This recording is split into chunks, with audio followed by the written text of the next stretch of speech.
Hello friends, in the last two sessions of this series on American history, we have learnt about causes and cause of American Revolution and its impact not only over England and America but also on the entire world. In the due course of learning, we understood that though the 13 North American colonies have formed a union, a nation called United States of America, their political differences continued and national integrity has become a distant dream for the founding fathers of America. George Washington, the most important leader of American Revolution, was succeeded in forming a kind of compromise among the divergent opinions and was able to form a new constitution for America, but he could not bury the socio-economic and political differences among the states, which continued into 19th century and culminated by the middle of 19th century into a very famous disastrous war called as American Civil War. American Civil War of 1861 to 65. American Civil War was fought between the North American states and South American states. North American states fought the war to protect and preserve the Union, that is United States of America, whereas the South American states, they fought the war to protect their newly formed independent country called Confederate States of America, CSA. We can say in one sense that South American states fought to protect their right to secede from the Union, whereas North American states fought to preserve the Union, which finally ended in 1865 in the favor of North American states, and the Union of USA was saved from this calamity. American Civil War is by far the longest and most brutal conflict on the continent of America, which led to the death of more than 6 lakh people.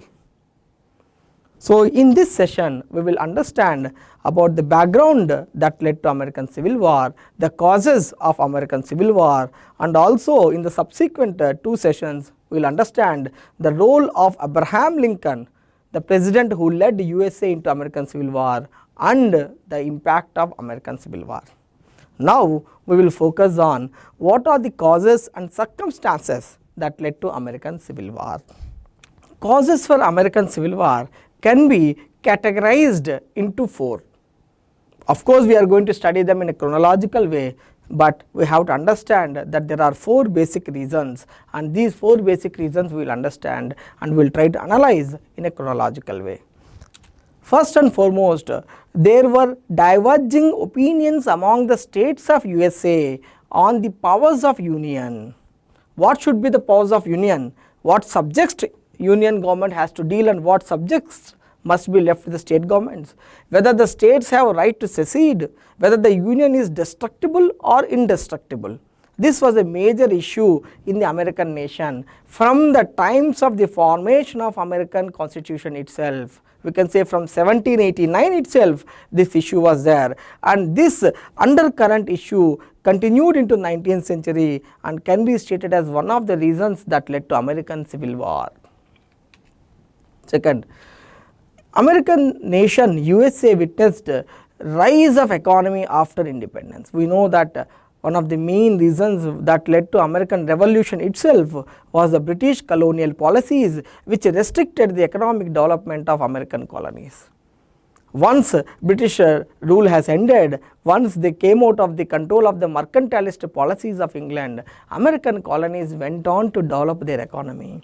So there was a rise of economy in American colonies, but this rise has witnessed 2 different trends. We can say there were diverging trends of economy in the American nation, and by the middle of 19th century there was a direct conflict between these 2 diverging trends, and that is one of the reasons for American Civil War.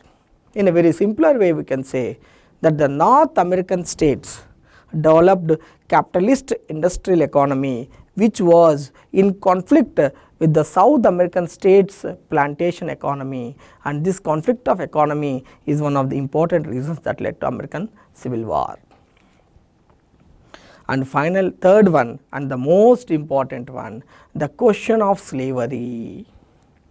Now, if somebody asks you, tell me one reason only that led to American Civil War, they may give you a lot of options and they say only choose one. If slavery is there, you have to choose slavery. The core issue that led to differences between North and South American states, and these differences finally culminated in the American Civil War. So, that core issue is the issue of slavery. South American states began to develop emotional and economic dependence on the slavery, on the issue of slavery. They loved their institution and they even called it a peculiar institution of South. Whereas the North American states, which became industrially developed over a period of time, they had no economic interest in slavery. Further, their ideological thinking turned into anti-slavery, which culminated in anti-slavery movement. So, by the middle of 19th century, there existed conflict between North American states and South American states on the issue of slavery. So, slavery is one of the important reasons that led to American Civil War. And finally, America began to expand westward even just before the beginning of American Revolution itself. We know that one of the reasons of disappointment of American colonial people against England was that England was restricting them to migrate to west and establish settlements. They wanted freedom to expand because they felt in the west there are opportunities, there are resources that can be explored, there is a vast land that can be developed. So, they wanted freedom in expanding. Once they came out of the yoke of British rule, they began to expand west. So, this westward expansion led to admission of new states into union, and this also became an issue between North and South American states. North American states wanted that all the new states must support them, whereas the South American states wanted that all the new states must support them. So, both competed to dominate the westward expansion, and that is also one of the reasons that led to American Civil War. In a way, we understand in the coming time that the westward expansion of America coincided with the rising issue over slavery, and these two complicated the existing very delicate balance between North and South American states. Once that balance has been destroyed, it led and it blasted out in the way of American Civil War. Now, we will go one by one in detail into these causes and we will try to understand how American Civil War has happened in America. First and foremost, we will understand what were the basic diverging opinions between the North and Southern states on the powers of union. We know that when America was emerging as independent from the England, there itself there were different opinions. In my previous session, we understood the process of the formation of American Constitution. There we understood that in the American Constitution formation process, when a conference was called in 1787, there were different opinions. There was one opinion, most important opinion, referred as democratic opinion or a democratic group led by the famous ideologue Thomas Jefferson. They believed that we Americans have formed a nation on the ideas of rights, on the ideas of political equality and social equality. So, now we need to implement this radical equality program, radical ideas of liberty in the American Constitution itself. For that, there must be a lot of autonomy for the states. They believed that the states must be given more autonomy, more powers, so that this radical socio-economic and political program can be implemented in the independent America. This ideology in the American Constitution making was represented by Thomas Jefferson. But this was competed by another conflicting ideology.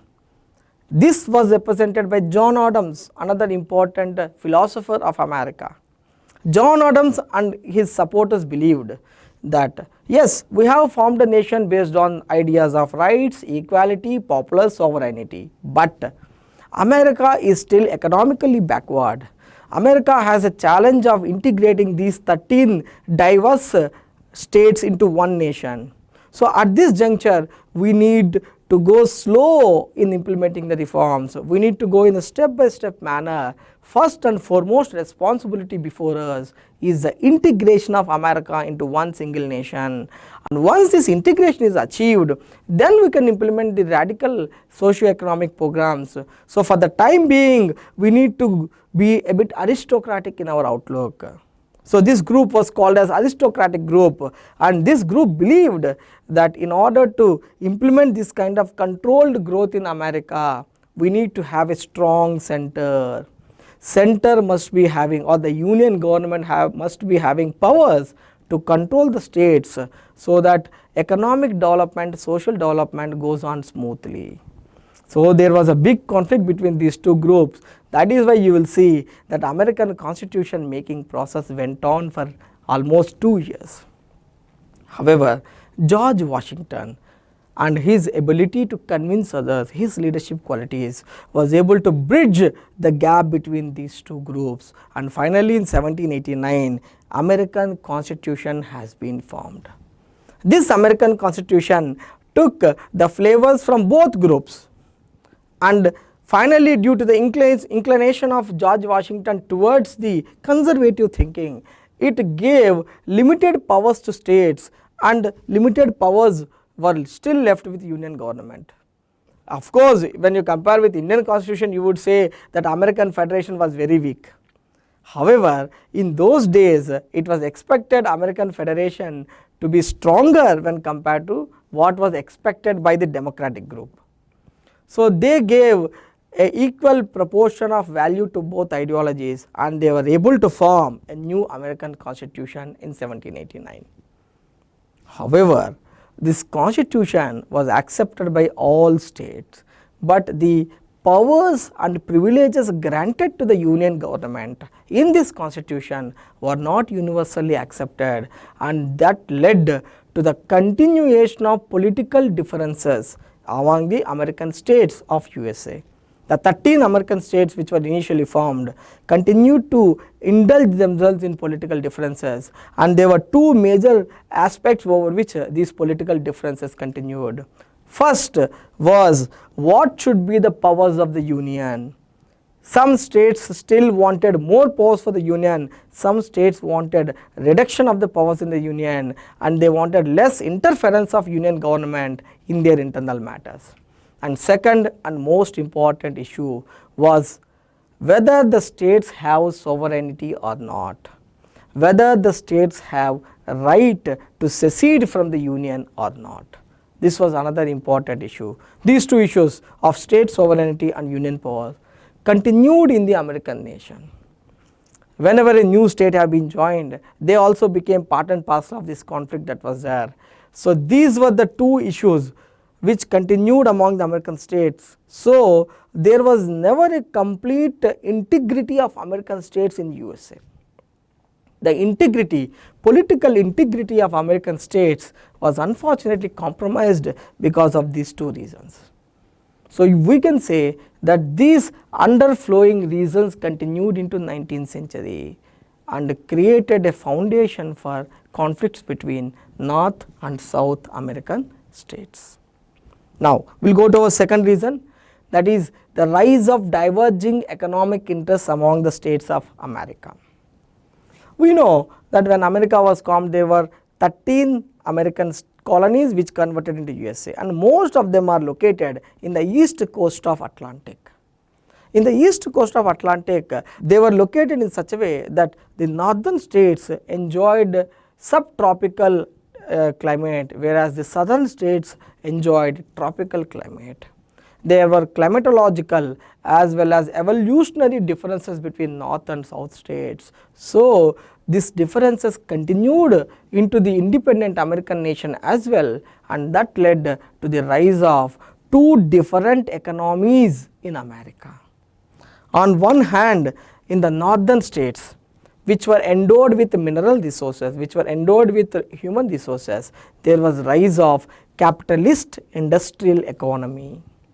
On the other hand, in the southern states which are endowed with a tropical climate, there was rise of and the continuation of plantation economy, agrarian based plantation economy, and unfortunately after American independence, even in the 19th century, there was conflict between two different economies. Capitalist economy, her requirement, her priorities were starkly different from the plantation economy of the south. So, one government, two economies. So, whether the government has to support the capitalist system or the existing medieval plantation economy.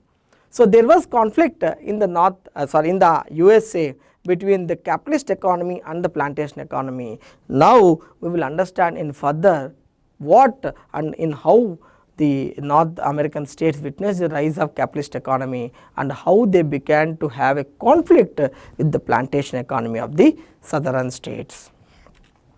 First, let us understand about the North American states. There were, by the time of American Civil War, there were 34 states in America, USA. Among these 34, 23 were considered as North American states. Of course, they included some border states as well, but largely these 23 were those states which remained with USA. They were states like New York, New Jersey, Ohio, Illinois, Pennsylvania. So, these were the states of the northern hemisphere or the northern area of America. These states were endowed with heavy rich mineral resources. We already understood that in our earlier classes. Great Lake region is a hub of coal deposit, whereas the East Coast Appalachian mountain region had huge iron resources. So, they were so conveniently positioned that steel and other industries can be developed in the northern states of America. Even during British rule, there were some beginnings of industries. So, of course, we remember that British had an act called Iron Act through which they controlled the growth of industries in America.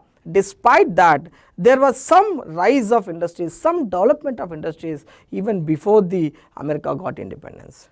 But after American independence, there was rising mineral production or mining industry in these areas. So, the availability of most important raw materials provided a strong base for the growth of manufacturing economy in the North American states.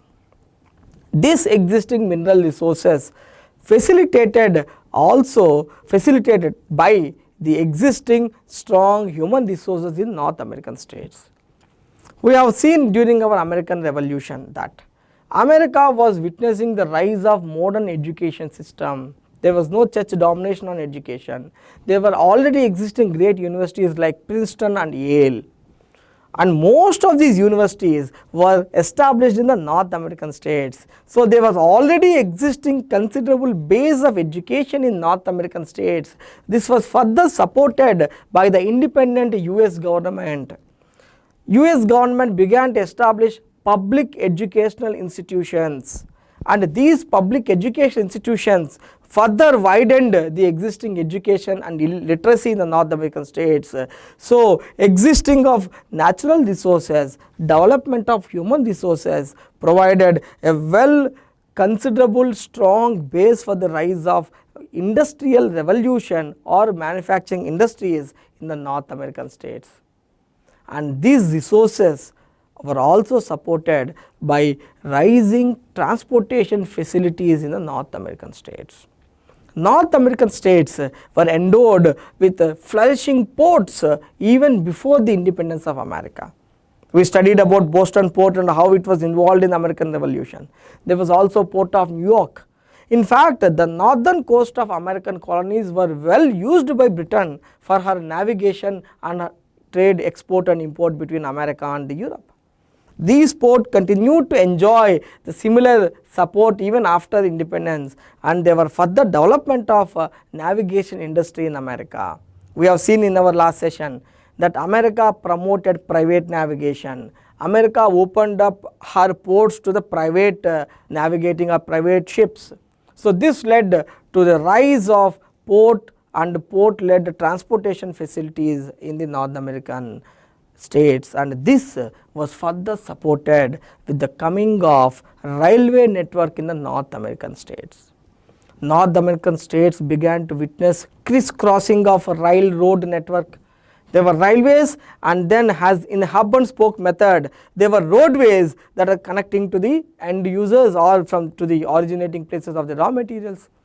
So, with the existence of such a strong transport mechanism, such a strong physical infrastructure, North American colonies began to witness rise of strong industries. In fact, the entire North American colonies became hub for coal industry, iron industry, textile industry, and even leather industry.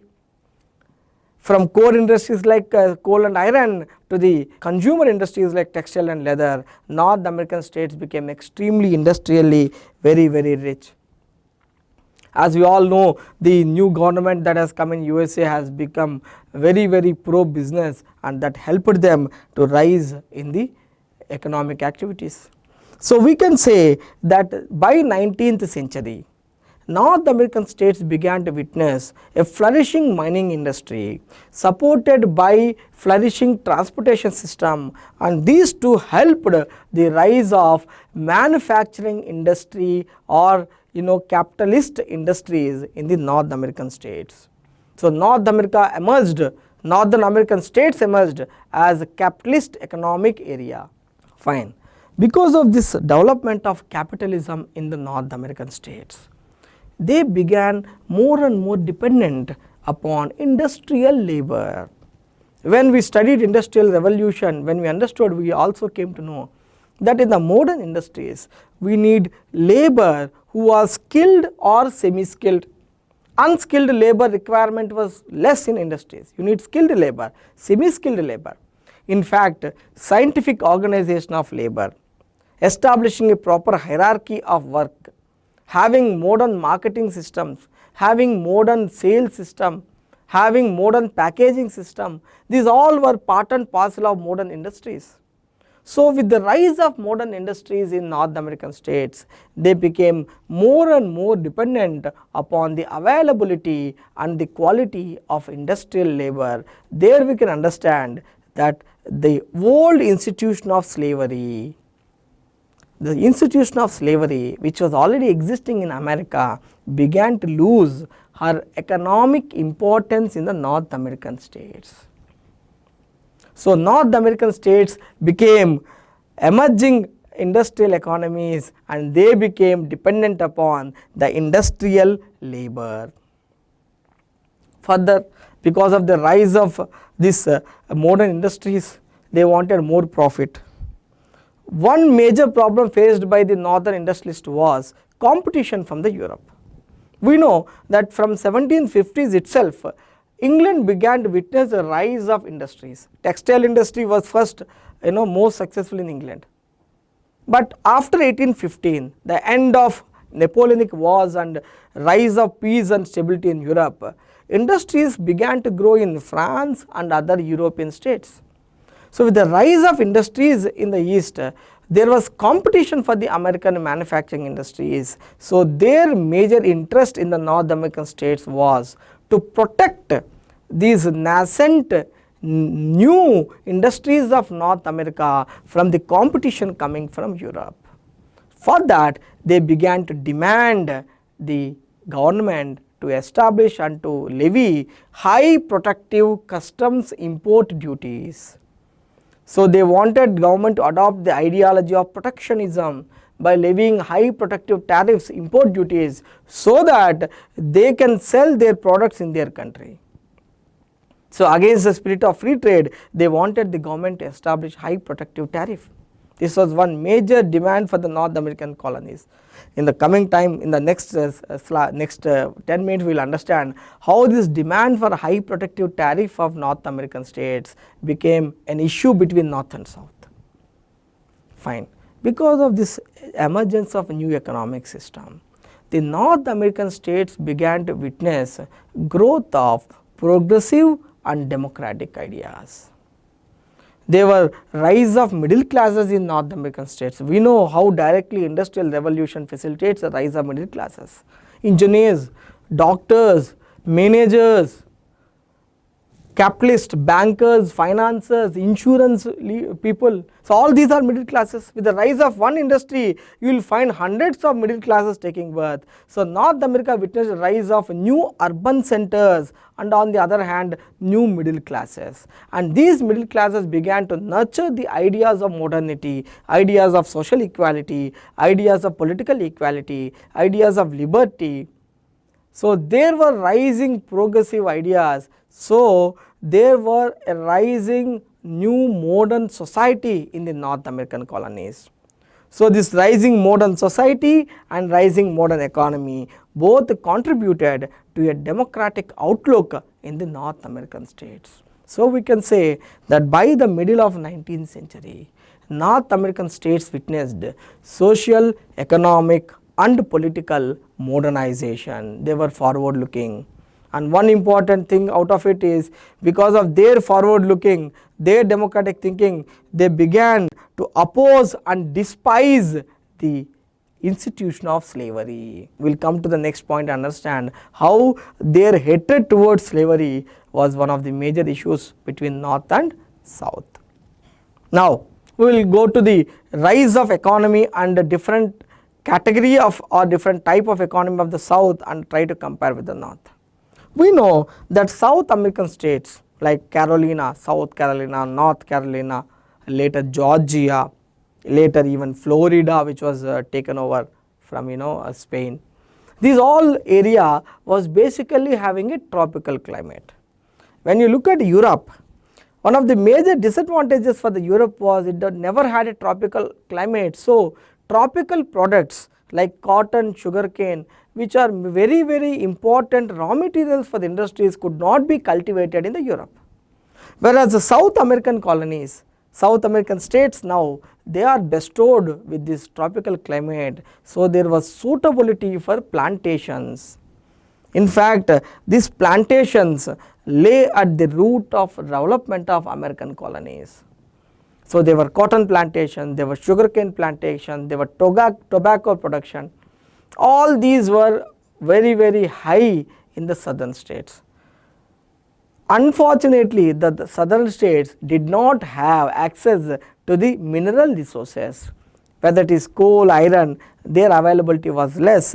So based on the existing opportunities, the southern states, even after the independence of America, continued to develop plantations. So South emerged as a great plantation industry, plantation economy, did not have manufacturing production in the South.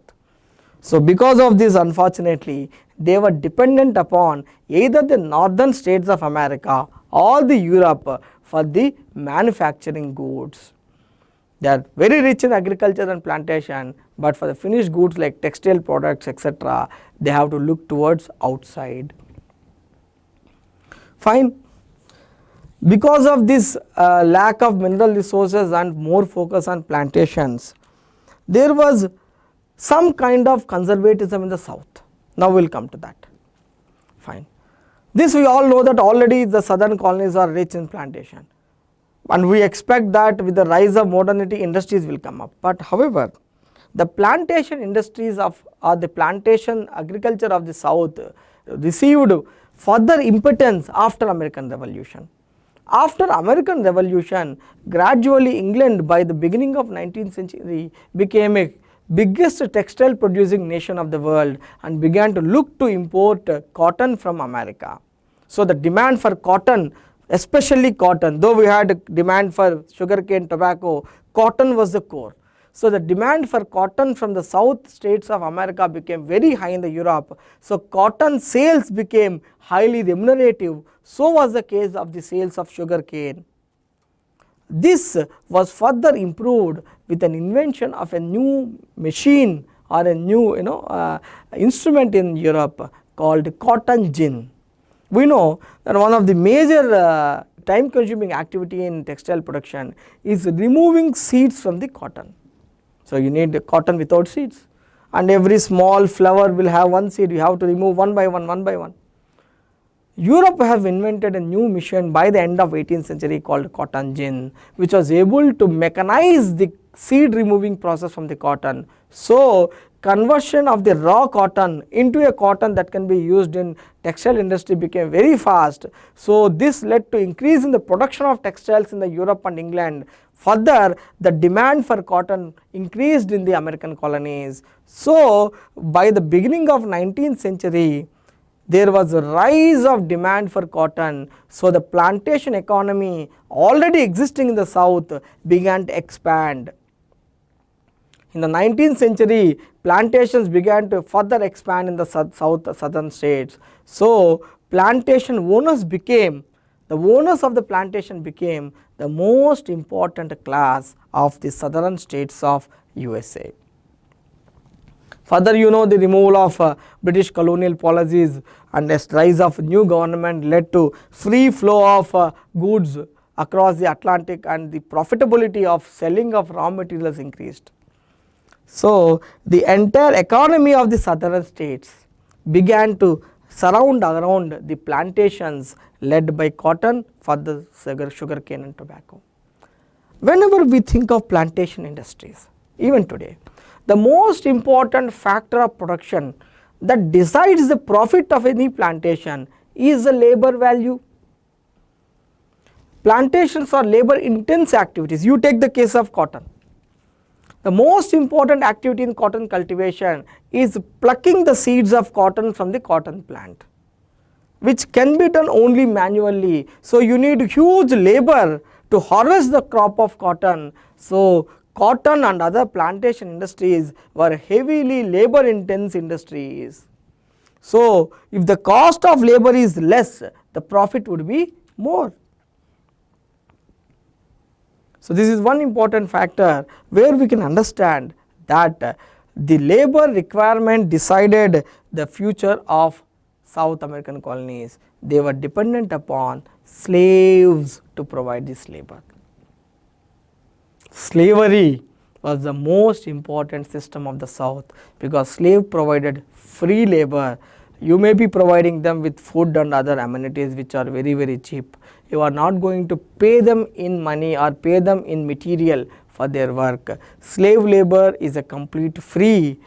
So, slavery became very important for the South states.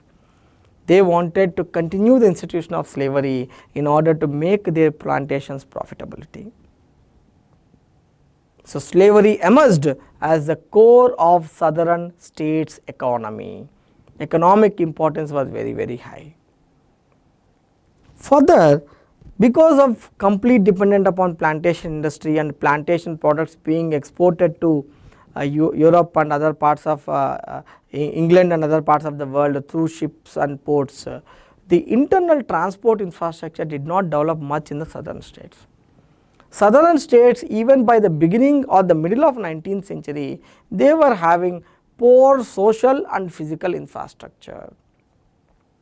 On one side, they did not have any railway system, their roads were very badly built, their ports were very less, only supporting their export. On the other hand, educational development was very less in the southern states. Whatever public education systems were established, they established mostly in the north. Neither the plantation owners demanded the establishment of education system, because they did not have much need of it. They needed slaves, they never needed educated workers for them, they never needed skilled workers for them, they needed slaves to work in the plantations on the land. So, there was very less growth of roads, railways and even educational institutions in the south. So, south suffered with the lack of infrastructure. So, we can say that when compared with the northern states, southern states did not have manufacturing industry. So, they were dependent upon the northern states for manufacturing goods. Southern states did not have good physical infrastructure. So, there was economic backwardness when compared with the northern states. Southern states did not have good educational institutions. So, socially they were backward. Still having village and local village kind of society, urban lifestyle did not much develop in the south. So, after almost 100 years of American independence, north and south states began to witness two different types of socio-economic development. and this socio-economic development also had influence over their political outlook. So, we can summarize that the South American states like Florida, like Georgia, Carolina North and South Carolina, they were having flourishing plantation industry, and this flourishing plantation industry was dependent upon the institution of slavery. This slavery became emotional issue as well, because it was having economic importance. The southern states began to feel that slavery is their peculiar institution. They began to value the institution of slavery, they began to cherish the institution of slavery. So, they began to show love towards the institution. In fact, when there was a conflict between North and South, they always used to say that my slaves are having better living conditions when compared to your labor of industries. Their housing conditions are better. We provide them better food than what you provide to your labor. Maybe true in some cases. That is why they called slavery as their peculiar institution. That is why when northern people at a later date attacked the institution of slavery, southerns reacted very sharply, and that is one of the main reasons, core reasons for American Civil War. Fine. Because of this plantation industry, southern states which are dependent upon the northern American states for manufacturing goods, their major demand was facilitating free trade. They believed that if high protective tariffs is left as the northern states are demanding, then the southern states have to buy the goods only from the north. So, their dependence upon the northern states will improve, plus the goods will be costly. And these southern states had very good imports towards Europe. So, these southern states had very good exports towards Europe. So, they felt in the same way we can import manufactured goods from the Europe, we can get better deal. So, they wanted free trade in the America. They were against the high protective tariff. So, this was one conflict area between North and South. And also we have seen that they were having still conservative outlook because of the less development of urbanization and progressive ideas. So, the South American states still continued to have aristocratic outlook. The aristocratic outlook had a conflict with the North American states. So, now we will try to summarize how the divergent economies of North and South had conflict with each other. The northern states began to have labor dependent capitalist manufacturing economy, whereas the southern states had slave dependent plantation economy. Northern states, in order to protect their industries, began to demand the imposition of high protective tariff. Southern states wanted free trade so that they can get goods from Europe in a cheaper manner. Northern states, because of the rise of industries, witnessed the development of physical and social infrastructure, whereas the southern states still reeling under backwardness and a lack of physical infrastructure, roads and railways, as well as lack of schools and social infrastructure. Because of this, the northern states which are having economic social development began to nurture progressive and democratic outlook, whereas the southern states continued unfortunately under the conservative and aristocratic outlook. However, they all began to clash over the issue of slavery. So, all these issues converged into one problem called the issue of slavery. So, now we will understand how the issue of slavery developed and how the conflict between these two states, the existing differences between these two states converged onto the issue of slavery and led to a conflict. Differences led to conflict because of the issue of slavery. There were differences and they emerged into a physical direct one-to-one conflict because of issue of slavery. Now, we will look into the issue of slavery. The institution of slavery lay at the very foundation of the development of American colonies. It is a very institution that facilitated the rise of agriculture and mining industry in American colonies.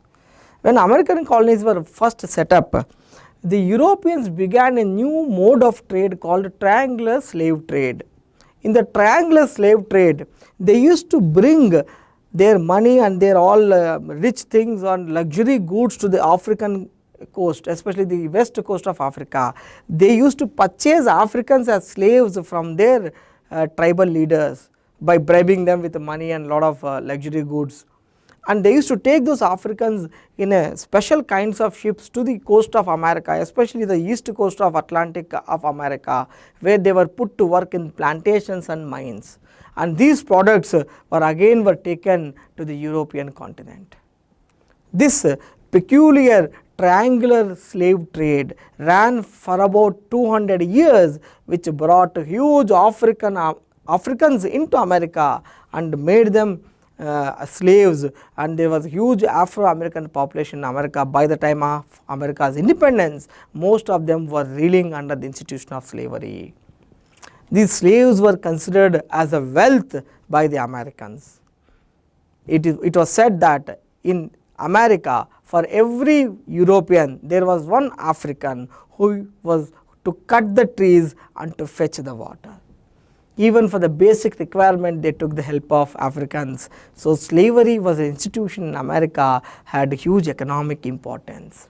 That is why you see at the time of American independence, they said men are all equal, but conveniently they excluded Africans from that.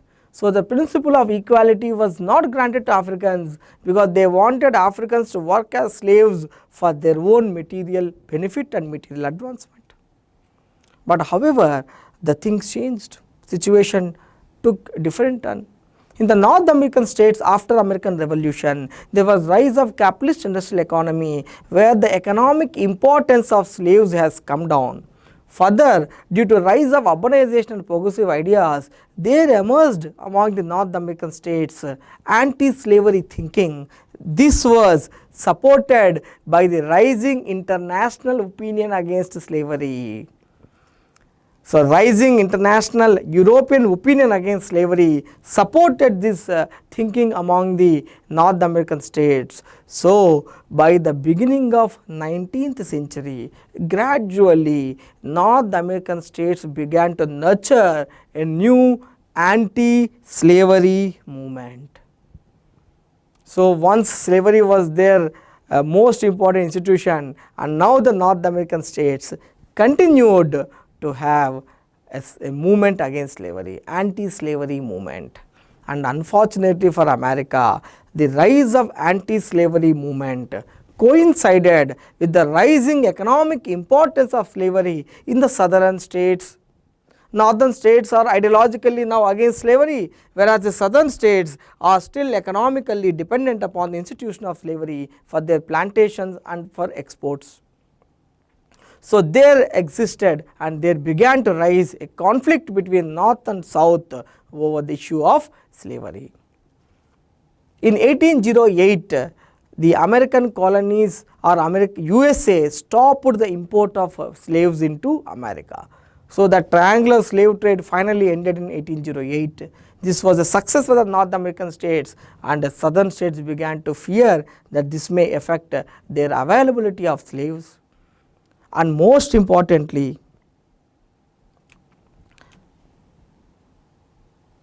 in 1833, the British Empire abolished slavery in the entire British Empire across the continents.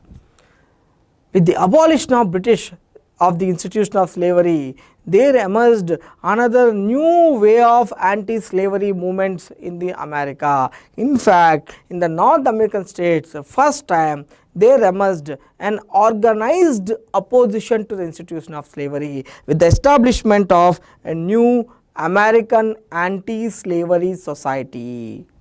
With the establishment of new American Anti-Slavery Society, we can say there emerged an organized opposition in the American states, North American states especially, against the institution of slavery.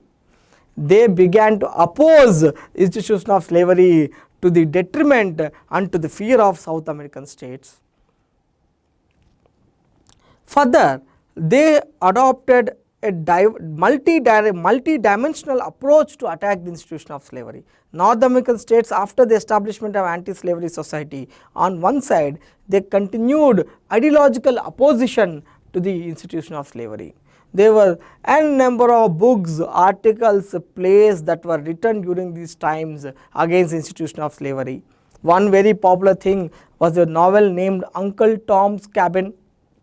Uncle Tom's Cabin highlighted the atrocities committed by the slave owners on the slavery. And of course, this was rejected by the South American states. They condemned it, saying, you are trying to attack my economy by means of slavery. We are actually not ill-treating of slaves. So, ideological opposition coming from North, ideological rise of anti-slavery movement in the North had an impact over the South. Further, many of the northern states anti-slavery activists, they began to encourage the slaves from the South to escape and to come into the North. Further, many of the northern states began to abolish slavery one by one. That is where we see emergence of free states in USA. From 1808, gradually one by one, the states of North America abolished slavery. So, you witness first time in the history emergence of free states, and now these activists began to request the South American slaves to run away from their farms and to come to the free states to enjoy the freedom. And those who ran away coming from the South were given housing and given support and asylum by these activists in the North. When the South began to oppose this running away of slaves and settling in the North as free men, they even began to encourage the slaves to run over into Canada. It is said some underground tunnels were constructed, and even a small underground railway was constructed connecting the northern states of USA with the Canada to support the escape of slaves. So, that means the northern states began to fight tooth and nail to destroy the institution of slavery, especially by the middle of 19th century. And this led to fear among the southern states that we may lose slavery, thereby our economy, thereby our livelihood. Of course, in 1850, in order to allay the fears of the southern slave states, Union government formed a new law called Fugitive Slave Law or the Fugitive Slave Act. Fugitive Slave Act destined that slave is a property of the owner. If any slave runs away from the owner and comes to some other area, whomever finds him have to hand over him back to the slave owner. That means anti-slavery activists of the North cannot legally hide a slave, cannot legally give a job to slave. Once they find out that he is a slave and he has come from the South, he must be handed over to the owner of the South. They made a very comprehensive law. But unfortunately, even this law led to opposition and fights between northern and southern states. The activists of anti-slavery movement of the North began to oppose and violate this law left and right. They never followed this law with heart and they began to violate this law. So, there were many court cases. There was a series of legislations in the courts of America on the violation of the Fugitive Slave Act. We can say that rather than ending the issue of running away of slaves from the South, Fugitive Slave Act unfortunately has further aggravated the differences between North and South slave states. It led to differences between the North and South states to further aggravate. Fine. Under these circumstances, now we have to look at our fourth topic, fourth issue or the fourth reason for American Civil War, that is the westward expansion of America and the competition to control the Union. We know that America from the times of American Revolution wanted to expand to the west, and this was one of the reasons they had a disappointment and conflict with England, because England resisted westward expansion because they felt that it may affect the security of the colonial leaders and colonial population. But after the removal of British rule, once the independent USA has been formed, it gave a new wave of motivation for the states of the people of America to westward movement. On one side, the rising national consciousness indirectly motivated them to go to west and establish settlements and to expand their own nation. On the other hand, the availability of mineral resources in the west attracted them. They wanted to exploit them, develop them for the benefit of them and as well as the nation. This westward movement of states people into western part of America got great impetus in 1803. In 1803, USA purchased a large land on the west of USA called Louisiana, which was under the control of France. They got it from the Napoleon. The purchase of Louisiana opened the floodgates of westward expansion, and most of the states people began to move into the areas of Louisiana, and Louisiana was divided into many number of states, and one by one they all began to join the American Union, the USA. When these all began to join the Union, that was also the time where northern states and southern states began to have differences over the issue of slavery. So, when these states are joining the USA, then the issue came whether the states which are admitted into USA to be admitted as free state or as a slave state.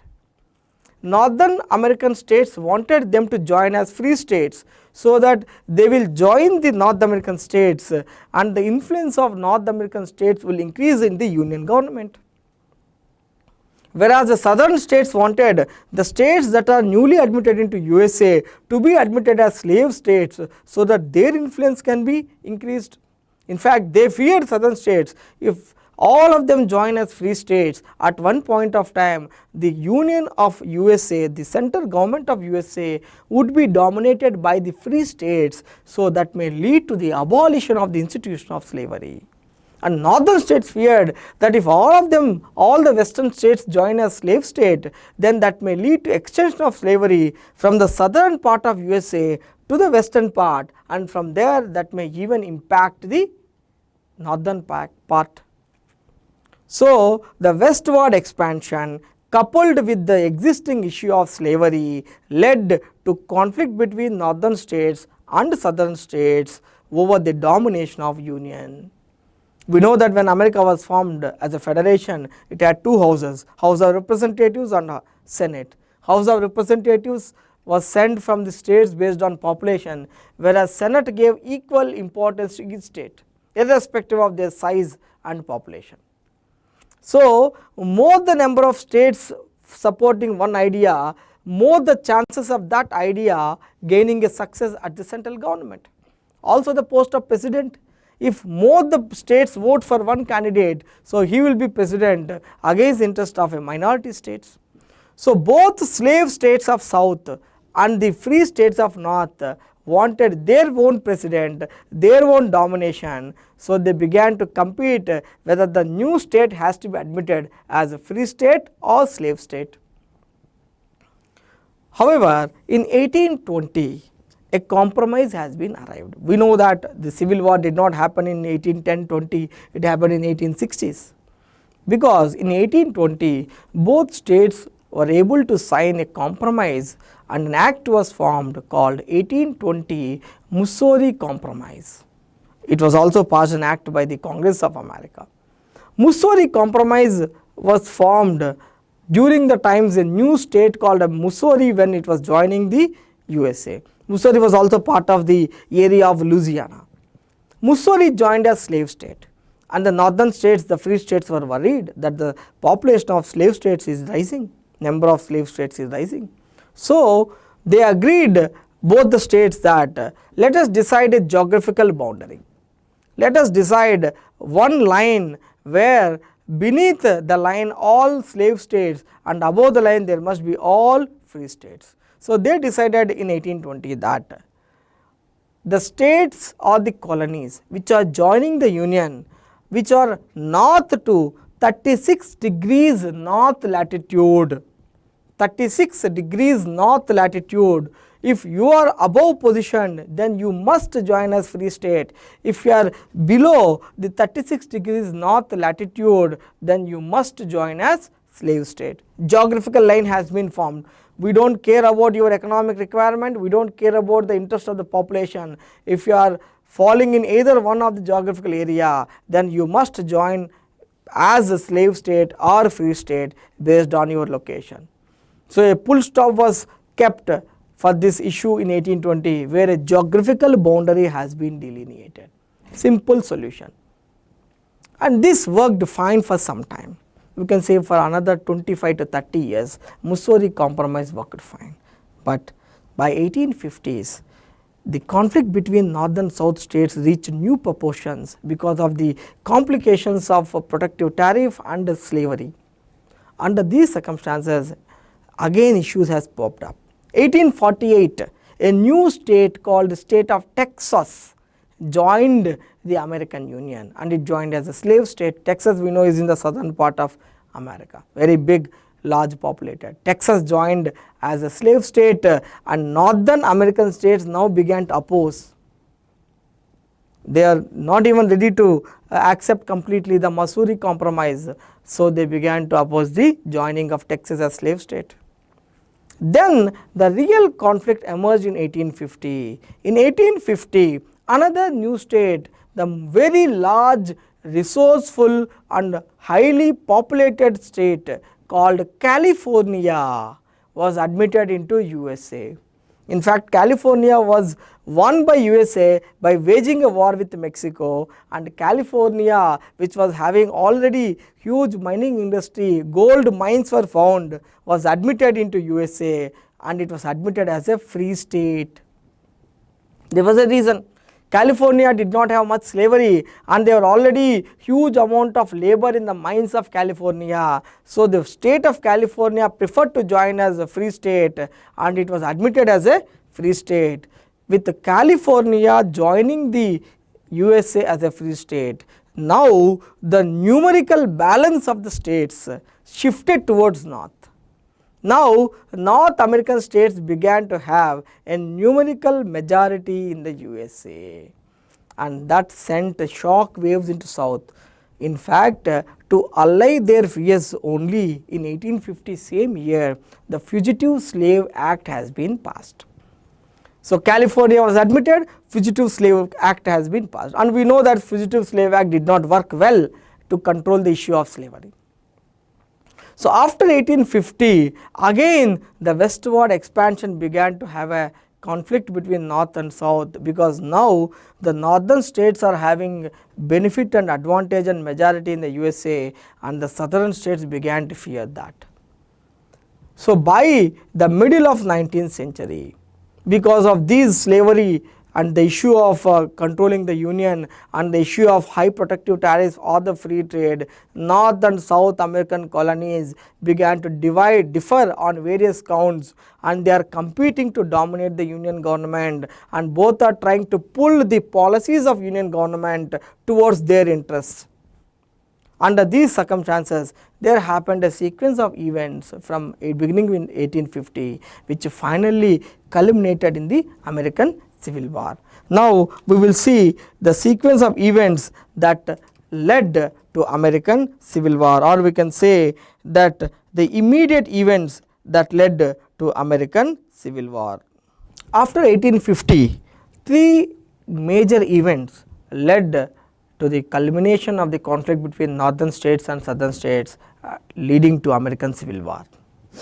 First and foremost is the Kansas-Nebraska Act of 1854, then the Dred Scott episode of 1857 and the subsequent Supreme Court judgment on the issue, and finally formation of a new political party in America called the Republican Party, and finally the election of a fierce anti-slavery crusader Abraham Lincoln as the President of USA. Now we will go one by one and understand about them. In 1854, two new areas which were well above the 36 degrees north called Kansas and Nebraska have been admitted into USA, and they were admitted on a very special case. In fact, the initiative of one politician, one ambitious politician we can say, led to the conflict between North and South over the issue of Kansas and Nebraska. A politician by name Stephen Douglas, who was fighting to win the post of Senator of Illinois, and this Stephen Douglas also had the ambition to become the future president of America, wanted to do something big for his state in order to increase his popularity. Under this political interest, he has began to bring a new idea of constructing a transcontinental railway line. A transcontinental railway line connecting the east coast of America with the Pacific coast of America, called the Transcontinental Railroad System, for which it was very important to include these two areas, Kansas and Nebraska, into the American Union. So, for his political benefit, to enhance his prestige among the American population to become a future president, he introduced this novel idea and proposed a bill in the parliament.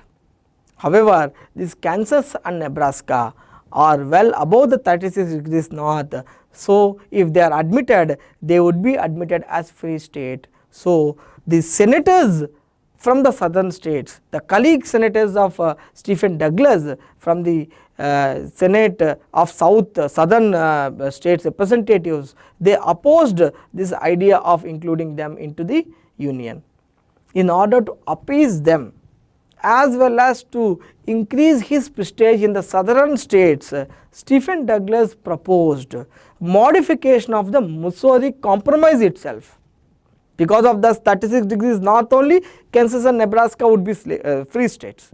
So, he decided and he introduced a bill to change this Missouri Compromise, and that is what is popularly called as Kansas-Nebraska Act of 1854. In which Stephen Douglas replaced the 36 degrees north or the geographical criteria for any state to be a free or slave, a geographical line which was deciding the fate of slavery in that particular state. It was replaced with a new idea called the principle of squatter sovereignty.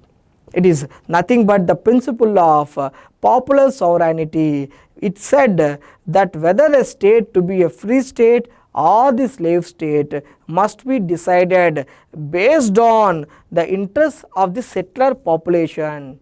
If the settler population wanted it to be a free state, it would be free state, otherwise it would be a slave state. So, this is what is called the principle of squatter sovereignty. So, by removing the Missouri Compromise, he has opened up a Pandora box of conflicts over whether a state must be free state or a slave state. So, Kansas, Nebraska would join based on settler population, but in fact these two areas were very sparsely populated. So, the southern and northern states both were affected by this. So, the southern states, though this is in the very northern part of America, very close to Canadian boundary, many southern plantation owners, they began to move to the Kansas, Nebraska, and they established their settlement in the Kansas, Nebraska, so that they can convert that as a slave state.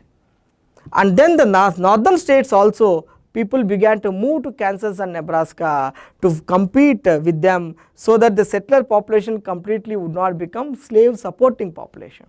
So, Kansas became a theater for conflict between southern states and the northern states.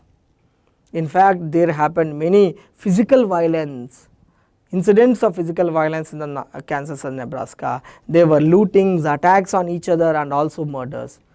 In fact, finally there was armed conflict between the southern settlers of Kansas and the northern settlers of Kansas, called as Kansas War, that led to violence and bloodshed.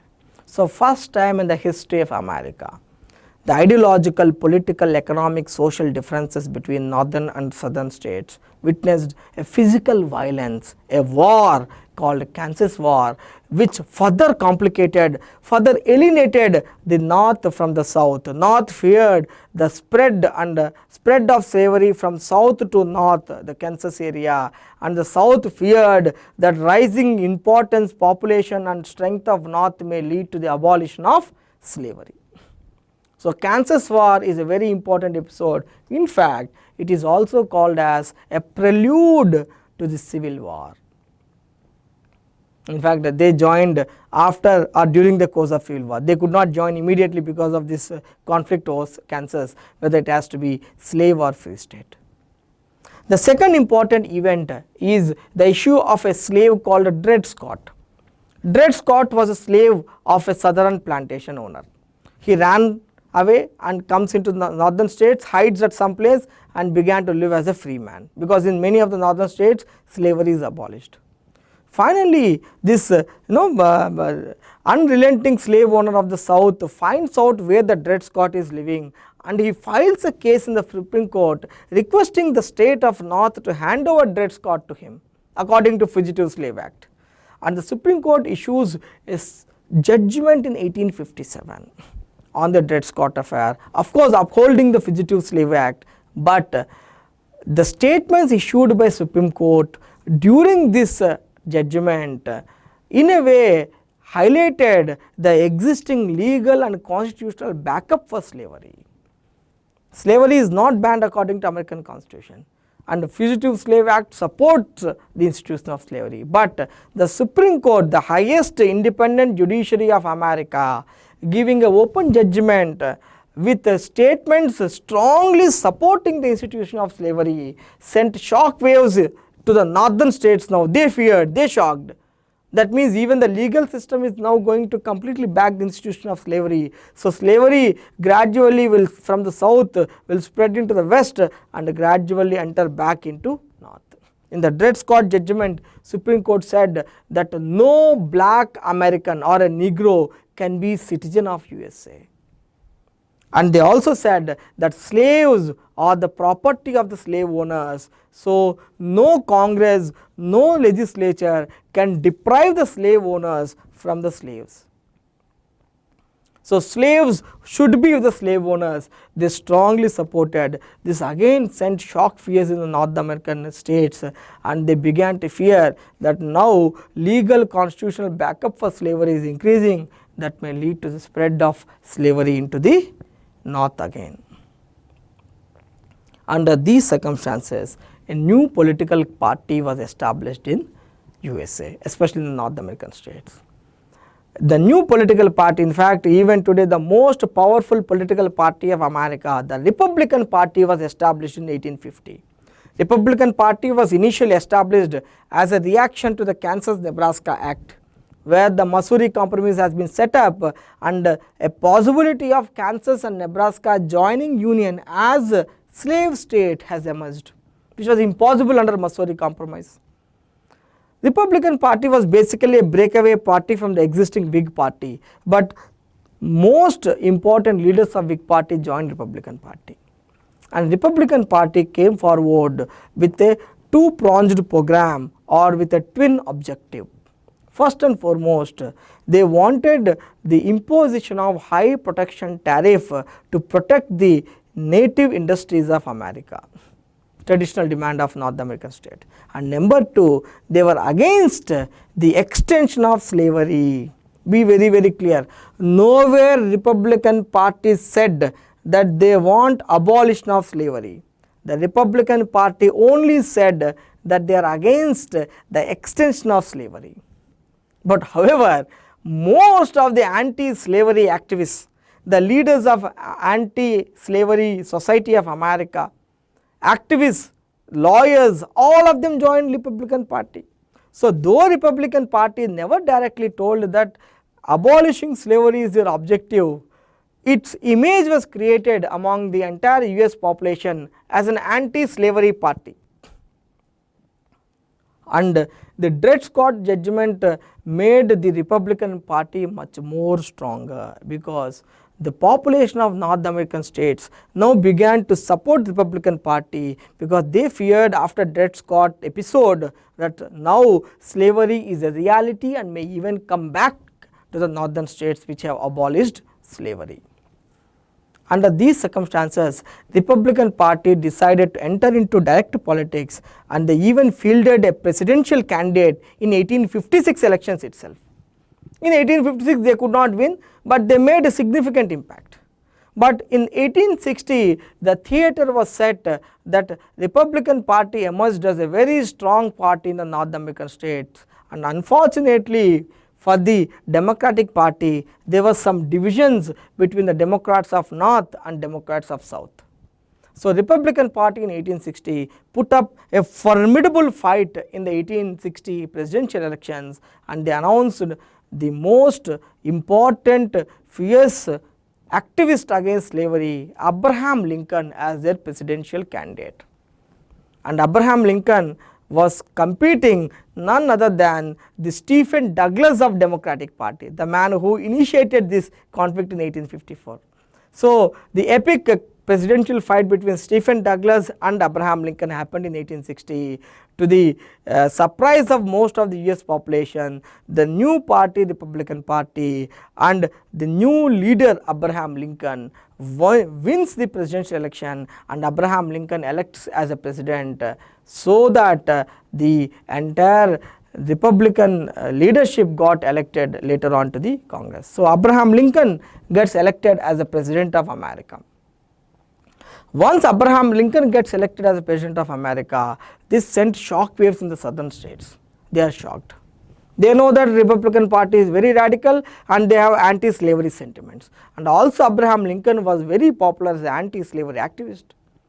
So now they feared that with this man becoming the president, now slavery will not survive. So they began to think about alternate political program. The first state to take the decision was South Carolina. South Carolina took the decision and it declared her secession from the Union. Now the situation has come to a place where southern states decided to go out of USA to protect their slavery. Now South Carolina declared her secession from the state.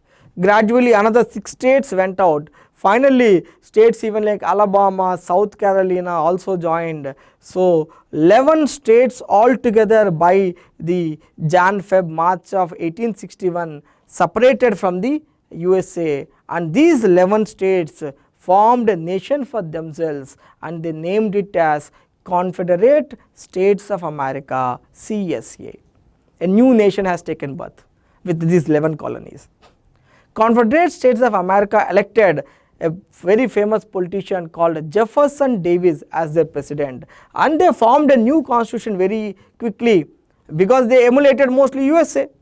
The constitution of CSA looked almost similar to US constitution except 2 important things. First, it provided for explicit state sovereignty and also provided right to secede for the states. Of course, these are the 2 issues over which they were conflicting for a very long time. So in the CSA constitution, these 2 were explicitly granted, so a new nation has taken birth. But what is the response of USA to this? United States of America did not recognize the secession of states from USA. Abraham Lincoln in his presidential inaugural address categorically opposed the CSA and categorically stated that no state in the USA have the right to secede.